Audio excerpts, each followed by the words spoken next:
नमस्कार रसिक प्रेक्षक मायबाप व तमाम जनता। हा मी व्हिडिओ माझ्या मार्केटिंगसाठी किंवा माझ्या चॅनलची ग्रोथ होण्यासाठी करत नाही।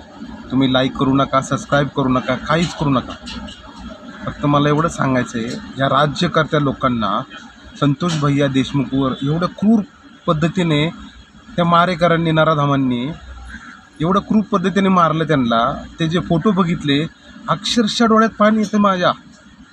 अहो, जनावरांना पण कोण एवढं मारणार नाही, असं मारलंय। माझा गाडी धंदा आहे, रस्त्याने चाललं, कुणाला धक्का लागला किंवा कुत्र्या मांजरांना माझ्या गाडीचा धक्का लागला तर वाईट वाटतं मनाला। ते काल फोटो बघून संताप झाला आहे माझा, संताप तिडक उठली माझी। कधी मी पब्लिकसमोर सांगेल माझ्या मनातलं। हे राज्यकर्ते लोक, यांच्या घरातल्या लोकांवर जर असंच घडलं असतं तर एवढे दिवस गप्प बसले असते का?